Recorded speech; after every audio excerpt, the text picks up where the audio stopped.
Up my game. I'm a groove school, yes I am. With groove, I know I can. Read my master plan. I'm grooving, yes I am. I'm grooving.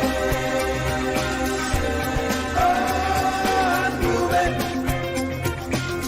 I'm grooving, yes I am. I'm grooving. Oh, I'm grooving.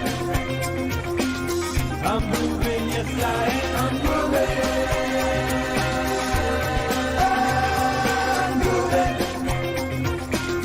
I'm moving, yes I am. I'm moving. I'm moving, yes I am. Groove Nation inspires me. The buzz loose and break free. I'm dancing to my dreams. Bursting at the seams. I'm feeling groovelicious. Who knows who I am? 'Cause now is my time to have a groove state of mind.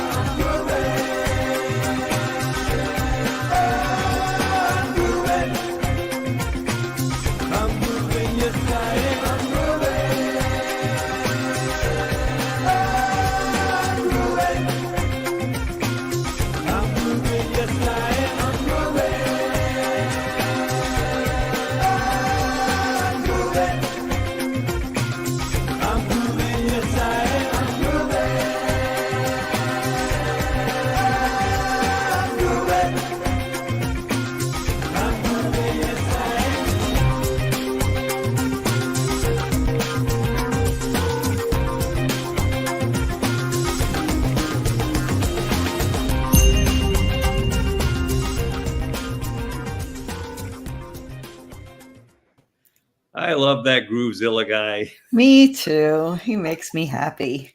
Makes me smile, makes me laugh. Ay, ay, ay, all good. And I realize that my face is about as pink as Groovezilla at the moment. Oh, you look like you've had some sun.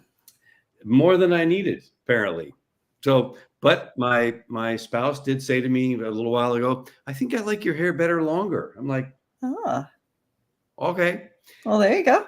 Talking about innovation and creativity, man. A lot of innovative, creative people have long hair, just saying. Not all of them are purple, though. Well, that's true. I think you're winning anytime your spouse says to you, I like you better with, and then what comes after that is your current state. Yeah. Yeah, that is a good one for sure. And you know, that's a positive. We'll take that as a win, no That's matter right. what. You know, I love our topic of today, innovation and creativity. And although they're obviously enormously related, there's definitely also big differences there. And some people that I think of as being highly innovative would not be the person that I would think of as being the most creative, and vice versa. So if we kick it off with innovation, what do you think about innovation? I mean, there's a lot of kinds of innovation. Yeah, I think innovation has as its root or core of the word novel, meaning new. Mhm. Yeah, I think in terms of, and I agree with you that innovation and creativity might sound the same or be very, very similar and linked, but not necessarily found in the same person. And also, if you think about it, one difference I think that's significant is the idea that innovation implies an improvement over something that already exists. Mm-hmm. Whereas creativity can be, hey, man, starting from scratch, blank slate, white paper, got a brush. There's not something that I'm innovating. You know what I'm saying? That's slightly different. Think about that. So I at least personally, when I think about innovation, I start to get into, okay, is it process innovation? Is it business? Is it organization? Is it social? Or of course, the one I think the biggest one that we talk about largely is products, right? Product innovation. Who's innovating to get to the next product, the next thing, the next whatever, the next process of selling the product? We're in marketing. We're both in marketing. We got to innovate our stuff. Yes. And I think that there are a few marketing innovations. Like what I would call an innovation is like the creation of the one-time offer, which we can credit to the great Mike Fulsame. That was an innovation to kind of codify, however you say it, that experience of here's what happens after someone opts into your list. They get a very special one-time offer. And then that became part of the parlance and the strategies that are used among internet marketers. That was an innovation, even though people may have been doing it, but to say this is what you do, this is the strategy, that is an innovation in a marketing strategy. All the way to the and point then of having it be called an OTO and everybody knows what it is. right. So it's no longer innovative. Right. It's now part of how a creative would, it becomes part of the creative toolbox. Well, and I think Mike was also the first guy to come up with butterfly marketing. Yes. Back in the day. And that was really a large innovation, in my opinion, because nobody thought of doing it that way, of making it so easy for everybody to market something for somebody else. Right. Yeah, I agree. And the technology was an innovation. Yeah. Mm-hmm. And now it is left to the creatives to implement that. That's what I think of as the difference between the two. Like an innovator is the first person who goes and says, I'll give you an art example. What happens if I mix this pigment with egg yolk? Mm-hmm. Somebody thought to do that. And then tempera paint was invented. That's innovative. A creator decides how they're going to use that paint to create a beautiful creation. And I think the same can be applied in marketing, is that the innovator is the guy who came up with the OTO. The creative is the one who figures out how to make the OTO work for you. Yeah. So at the heart of innovation is it novelty, newness? Like it's a solution or an idea that hasn't been implemented, but in a specific context. Like you said, some other people might have been doing OTOs, so they might have existed somewhere else, but somebody hadn't codified it and said, hey, this is not just about new, it's about an improvement. It's got to move the thing forward. It's got to move the needle in some kind of way. And I think you might also share this with me. We may have talked about this before, where we sort of believe that ideas have a time that comes. mm-hmm. So an innovator is having the same thought as other innovators around the world. It's not necessarily novel and original to them, but it is novel and original to an industry. And I think it's funny how, and I would have to say, I know there's a lot of people from all over the world in our community, but Americans have a tendency to think that we're the first people to think of stuff. yeah. And that's just not true. Right? There's like billions of other people, not even millions, not even hundreds of millions, billions of other really smart people who are facing pretty much the same issues that we face. Yep. And are able to come up with improvements and processes and things and whatever that we didn't think of in another language, on another continent, whatever. I think. Yeah, I do think it's a little short-sighted of America as a whole to not learn from the innovations of other countries as much as we could. What do you think the drivers are for innovation? Is it breakthroughs, like a technological breakthrough, for example? Is it the need of the market? Is it competition per se? So competition spurs it? I think it's the desire to create wow. Oh, I like that. Yeah. I think people who are innovators have this desire to create something no one has ever heard of or thought of before, to create that wow factor. And where do you think it comes from? Because I have a theory about innovators. I think innovators are super curious. Yeah. I think there are people who thrive on curiosity and asking the question, well, what about this? And what about that? And have you tried this? Or have you thought about that? And just having that mind that is constantly questioning, what could they do to improve something? I agree. I absolutely agree. And May just had made a great comment. I want to highlight it because we love Elizabeth Gilbert and her book, Big Magic. And she says in the book, Big Magic, she writes about how ideas float through consciousness and are picked up by innovators who are open to it. When an innovator doesn't do something with it, the idea will float to someone else. oh, that's super cool. I Yeah. love it. Because how many times does it happen that you have some idea in the shower, in the middle of the night, in the middle of something, anything, dinner, whatever, and you just go, that's a great idea. And it floats out of your head. So I really like that idea that it will float to someone else, because that's exactly what happens. You have this idea, someone should do that. And then you've been gifted that thought and idea. And then the next thing you know, either someone has already done it because you got the idea late, or it shows up in your world in a tangible form very, very quickly. I think that one of the things that is happening right now, that is the hottest thing out there, is very much a space for creating innovation, and that's AI. Yeah. Because what happened? There was a technological breakthrough. Large language models, LLMs, became accessible to the public.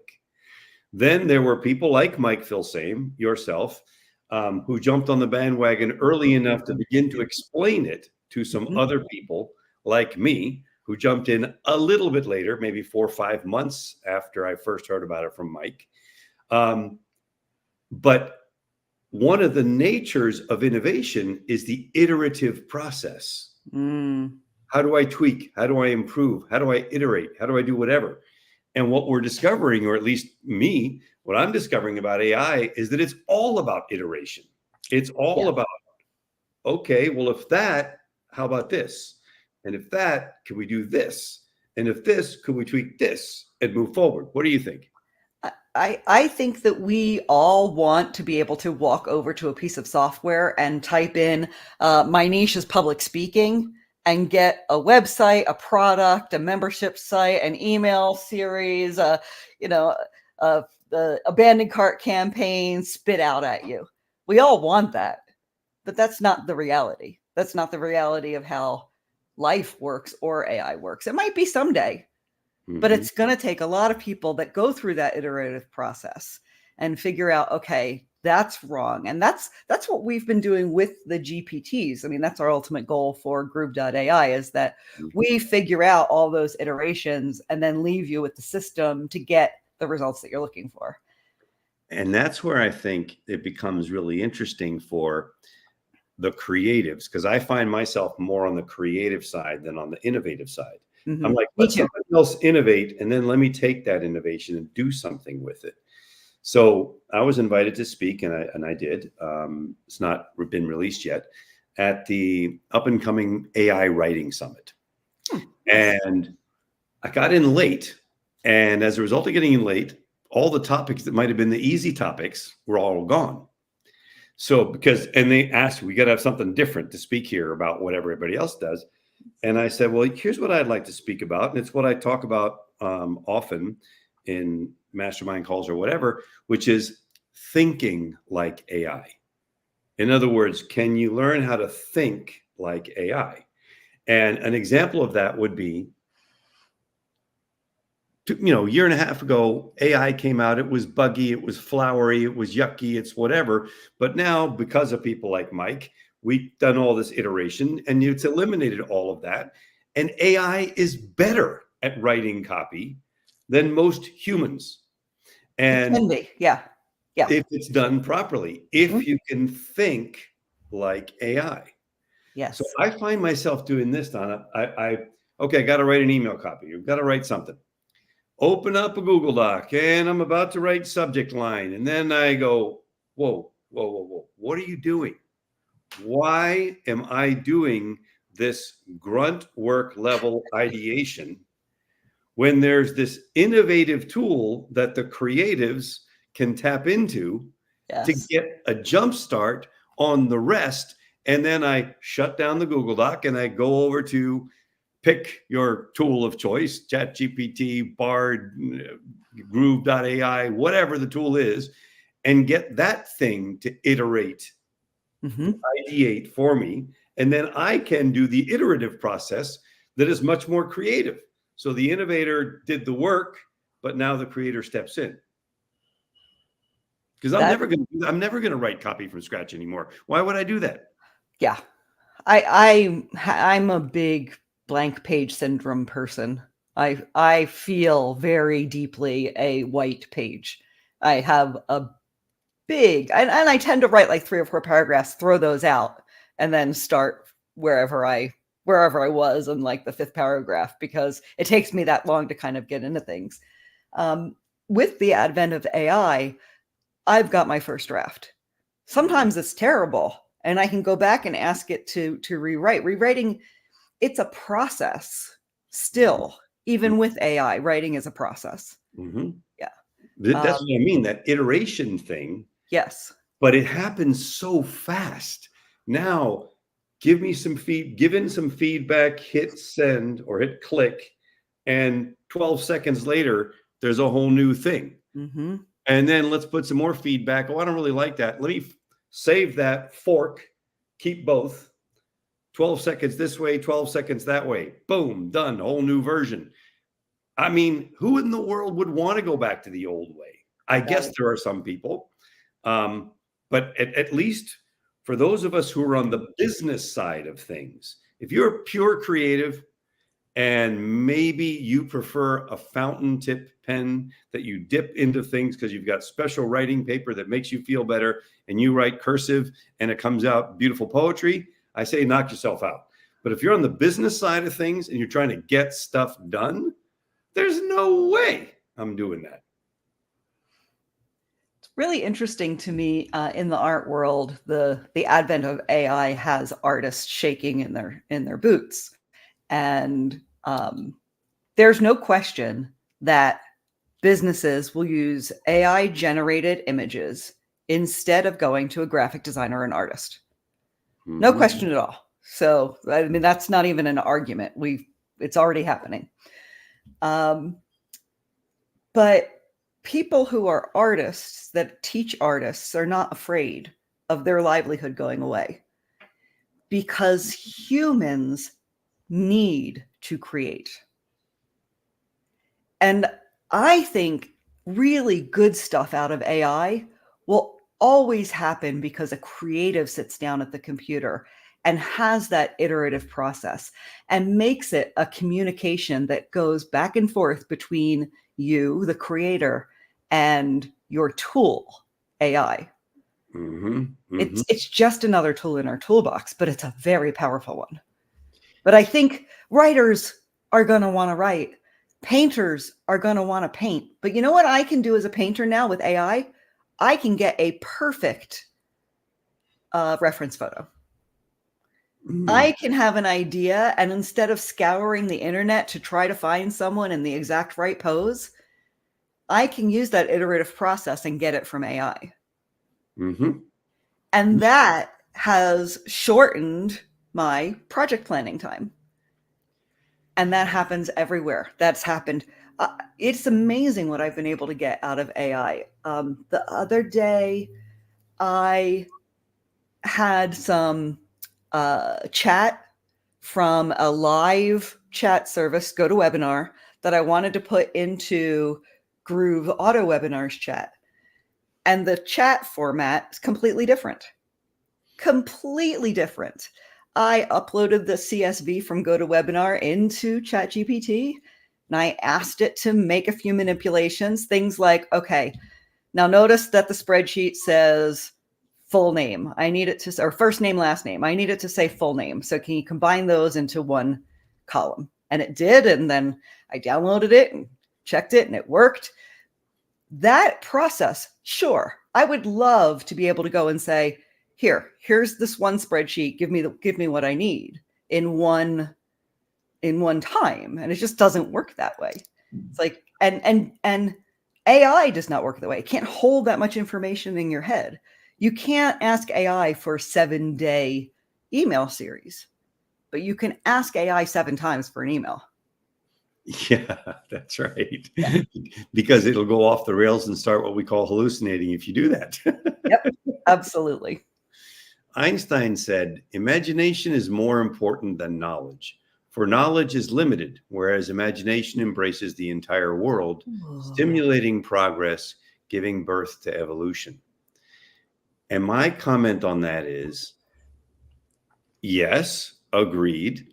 And yet now, because of AI, we have access to most of the knowledge of the world. Mm-hmm. So it really kind of ups the game a little bit. Sheryl Sandberg made a comment, and obviously a very, very smart lady, one of the smarter ladies out there. And she basically said, what would you do if you weren't afraid? That's where I go with AI. I'm not afraid, and I don't want to be afraid. What would you do if you're not afraid? Go for it, man. I love that. Right? Cheryl's pretty smart. It's nice to interject AI into your life and just think about, this is my favorite example of this. I think I might have told you. Did I tell you about how Mike used AI to find a book? No. Oh my gosh. He was looking for the book One to Many, Jason Fladley, he knew it was on his bookshelf. He could not find it. It was driving him crazy. He took a photo of the bookshelf and he asked ChatGPT, this book is on my shelf. And he showed them the Amazon photo of the One to Many book. This book is on my shelf. I can't find it. Here's my bookshelf. Can you find it for me? He got back on the second shelf on the right-hand side, you'll see, and it told him exactly where to look for the book on the shelf. Get out of here. Right? That's creativity right there. Figuring out how to take a tool that already exists and inserting it into your life to help make your life better. That's so good. Right? That's so good. It found a book on his shelf for him. Like I am still blown away by it, and I saw it happen. And I've done that where I know there's a book and I can't find the damn book. And there's only 8 shelves. Yeah. It can't be that hard. Now you know how to find it. That's so good. Wow. Yeah. Huh. And there's some benefit to using a tool that has the ability to see the pixel as well as the big picture at the same time. Mm-hmm. Yeah. Because we often can only see one or the other of those things. So if we make the contrast between innovation and creativity, one could say that creativity lies at the heart of innovation, and yet creativity is more about generating new ideas, solutions, and insights that can be original as opposed to improvements on something that exists. Okay.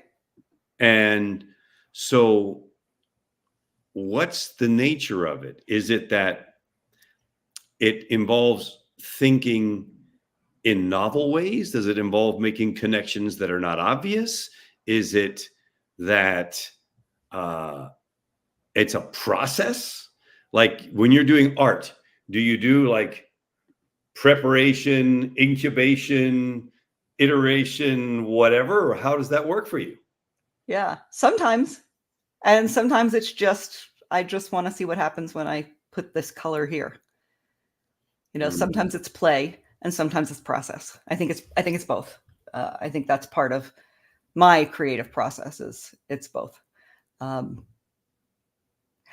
I do think that creative people or people exercising creativity, you said something about connections. Mm-hmm. And I used to have this exercise that I did with an old business partner where he and I would be just having a bunch of issues. And we'd say, okay, let's put all our marbles in a bag and throw them out at once and see what happens.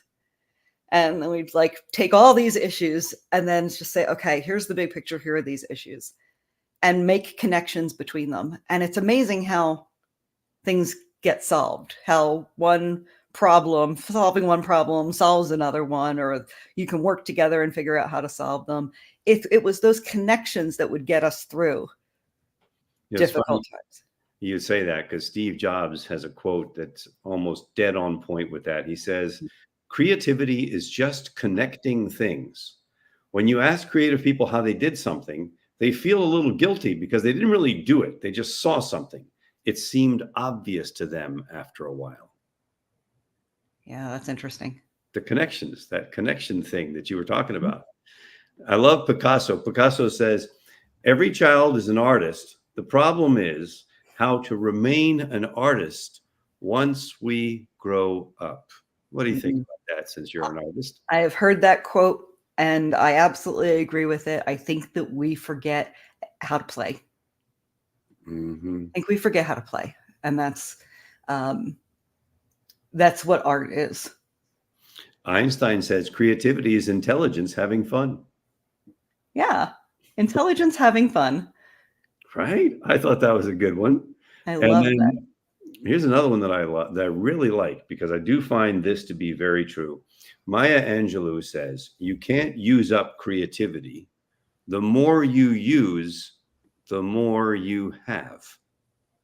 Have you found that to be true as an artist? Yeah, I think so. I think that Makes you think for a second, didn't it? it did make me think. Yeah, because I like to consider these ideas carefully in a very short amount of time, quickly and carefully. But I do think that. I think that the it's a muscle.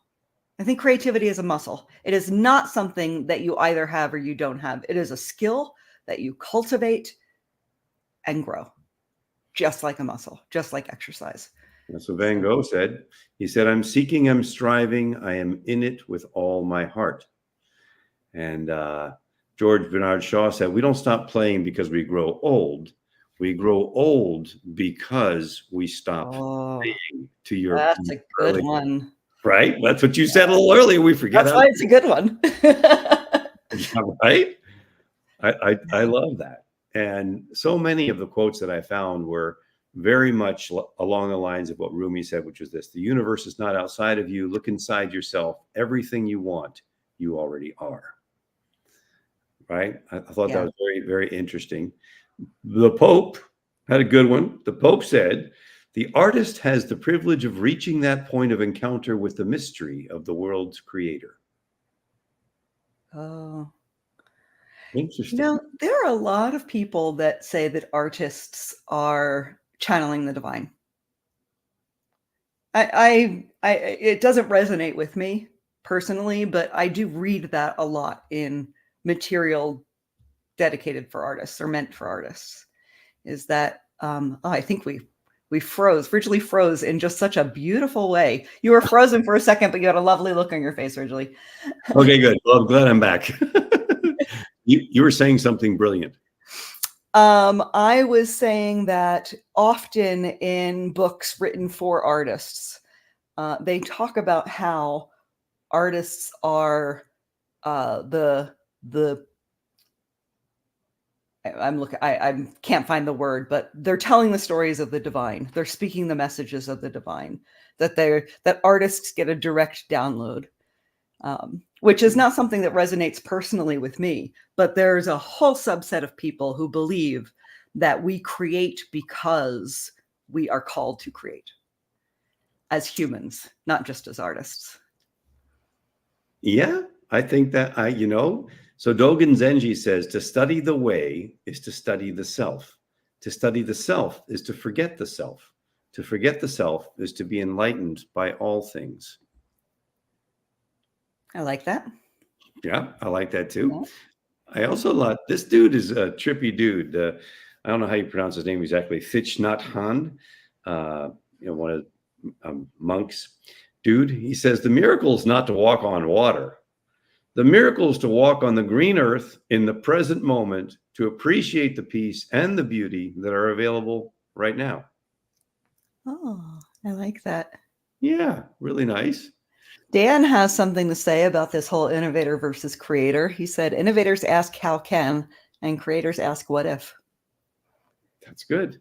That I is like good. Yeah. Yeah.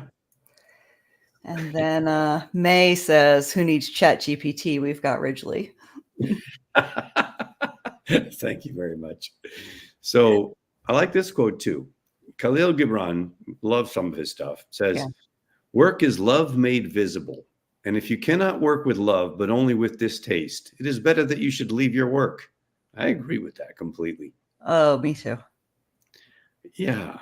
Right. Yeah. Because there's so much time we spend in that space. We really ought to be enjoying it for sure. And I personally have big challenges functioning in any sort of productive way if I'm not feeling on the positive side of life.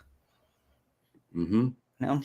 I can tell you one of the reasons I love Groove Growth and I love the stuff that we do is because I truly am a firm believer that staying young involves ongoing learning, just constantly seeking. And if we don't do that, that's when that thing starts to go away. Mm-hmm. And I love this quote from Da Vinci, who said, learning never exhausts the mind. I can tell you, in the early days of my trying to understand AI, I'm not sure I agree with that quote. You're a little exhausted. You just get like, what's it? Yeah, because it's just so vast.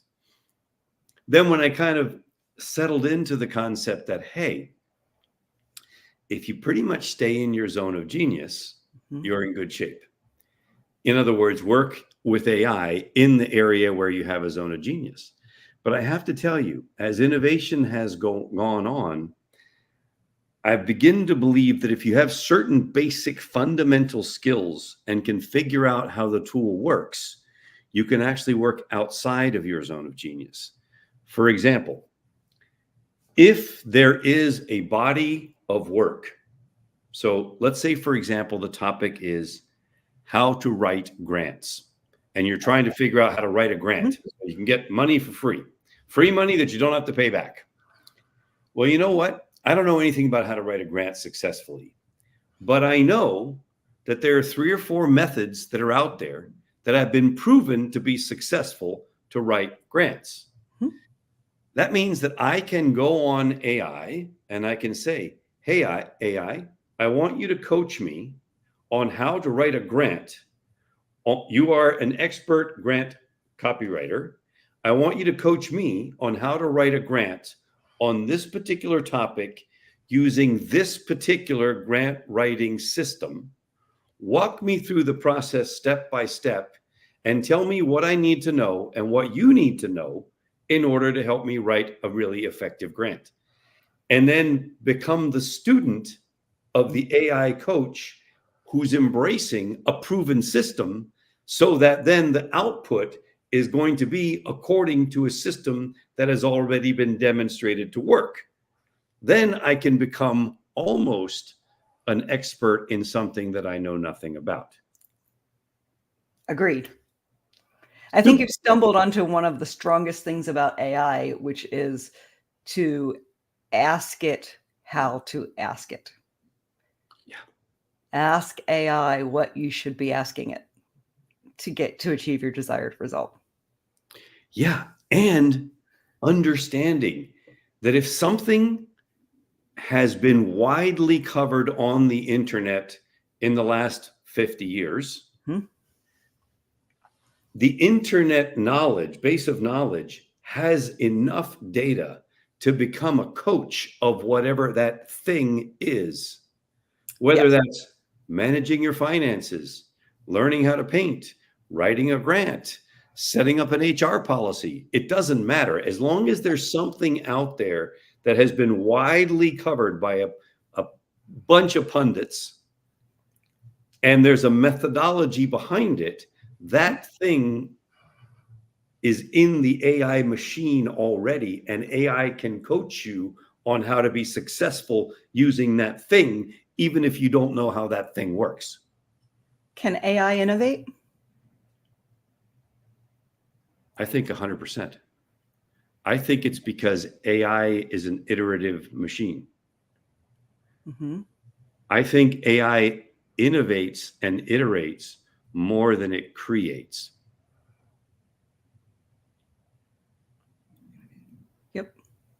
if you think of the fact that large language models operate on the basis of tokens, right, or pieces of words, and all they're doing is scrambling through this trillions and trillions of pieces of data to come up with the most related thing according to the input that you put in, it seems like AI is doing nothing but iterate. Interesting. Yeah. So when you think about it that way, it's like, okay, great. How can I constantly, and this is my challenge to myself, how can I constantly think like this tool that is built to gather, embrace, and innovate based on what you tell it you need? But I'm not sure it's creating from scratch. It's creating from a database. Yeah, I don't think it can create from scratch. Yeah. So that's when those two pieces, that But innovation it's and making those creativity, connections. Yeah. yeah. And that's where you and I come in. It's like, okay, we who are more creatives than innovators, then it's like, okay, let me take this as far as I can take it with that tool. Mm-hmm. And let me go, what about this doesn't feel quite right?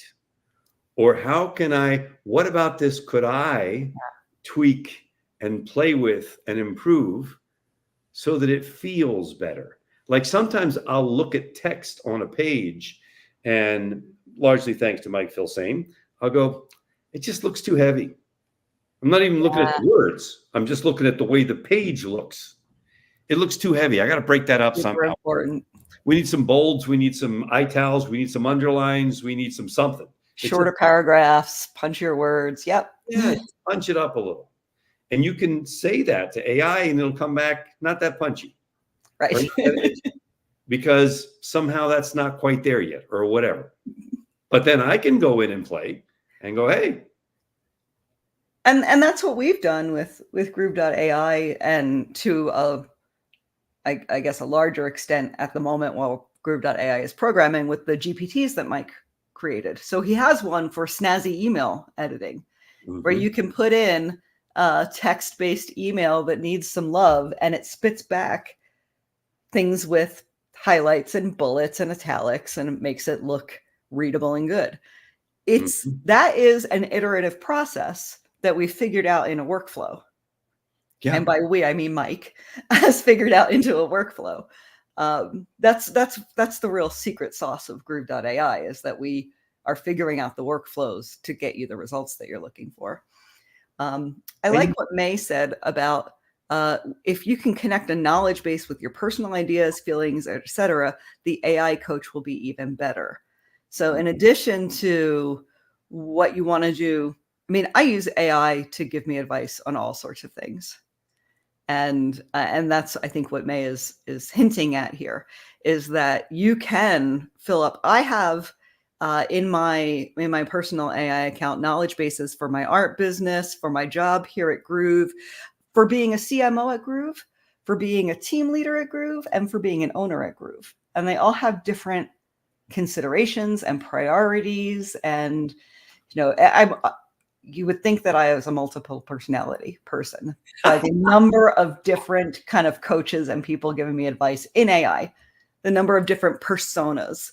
Because that's the way I think about myself. Like, here's Donna, the good dog mom. This is what that avatar is, what their wants, likes, and desires are. And not that I ever need advice for being a good dog mom, but if I did, I would put all of that information into a knowledge base in AI to get something that's tailored to me. And you might hear something that you'd never even thought of that made you a better dog mom. Yep. I mean, why not? Why not try that? Yeah, for sure. Amazing. Well, I think that was a very cool discussion. Innovation and creativity, and in the context of this crazy tool that we have, Noah, called AI, and from two people who use AI but are more creatives than innovators. Yeah. So I say, you know what? Let's just keep doing this thing and figure out where this thing takes us and move on. If you had final words to say about innovation, creativity, and AI, what would that be? I want to reiterate that we're all creative. whether you feel like you're creative or not. There is a myth that creativity is something that you are born with. It is not. It's a skill. You can learn to be creative. You can learn to make those connections. And I submit it's one of the strongest things that you can possibly do to make yourself a better, more evolved, happier person, is find a place where you can create. Mhm. Yeah, I agree. And I think that all those old things, that although we have a tool now to get rid of the blank page, there's nothing like taking a walk, sitting under a tree, watching the water on a lake or the sea or wherever, and let's see what comes to you in those moments of quiet. That's right. Which is in itself creation. I agree. All right, my dear. Well, next month we are talking about resilience and adaptability. Oh man, the AI thing seems like it's going to creep into that too. Yeah, well, it's in our lives now. So Indeed. Well, thank you very much. I really appreciate you as always, and our dialogues, one of my favorite hours of the month. me too. So let's groove on out of here. Again, everyone, thank you. It's our pleasure and privilege to be with you every month. And see you Absolutely. next time. Ciao for now.